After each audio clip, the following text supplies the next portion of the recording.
तुमचा मुलगा किंवा मुलगी अजून 18 वर्षांची झाली नाहीये आणि तुम्ही त्यांच्या हातात कौतुकाने गाडीची चावी देताय का? जर तुमचं उत्तर हो असेल तर सावधान.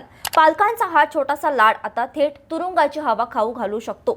अल्पवयीन मुलांच्या हातात वाहन देणे आता पालकांना इतकं महागात पडणार आहे की तुम्हाला 25,000 रुपयांचा दंड आणि चक्क 3 वर्षांच्या कारावासाची शिक्षा भोगावी लागू शकते.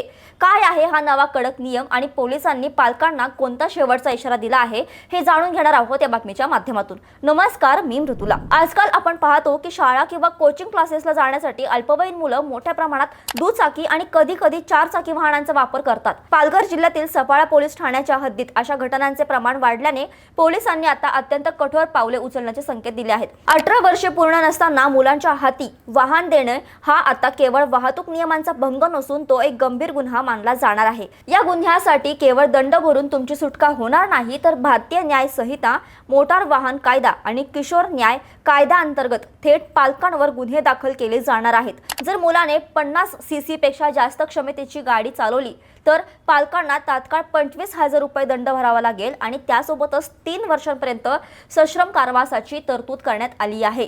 या नियमाचा सर्वात मोठा फटका त्या मुलांच्या भविष्याला बसणार आहे. जर एखाद्या अल्पवयीन मुलावर असा गुन्हा दाखल झाला तर त्या मुलाला वयाच्या 25 वर्ष पूर्ण होईपर्यंत ड्रायव्हिंग लायसन्स मिळणार नाही. म्हणजे एकदा चूक केली की पुढची अनेक वर्ष त्या मुलाला अधिकृतपणे गाडी चालवता येणार नाही. इतकंच नाही तर ज्या वाहनाचा वापर केला गेला आहे त्या वाहनाची नोंदी सुद्धा 1 वर्षासाठी रद्द केली जाऊ शकते. पोलिसांनी स्पष्ट शब्दात बजावलं आहे की असा गुन्हा नोंद झाल्यास संबंधित मुलाला भविष्यात सरकारी नोकरी मिळवण्यात, पासपोर्ट काढण्यात आणि चारित्र्य पडताळणी प्रमाणपत्र मिळवण्यात प्रचंड अडचणी येतील. थोडक्यात सांगायचं तर पालकांच्या एका चुकीच्या निर्णयामुळे मुलांचं संपूर्ण करिअर उद्ध्वस्त होऊ शकतं.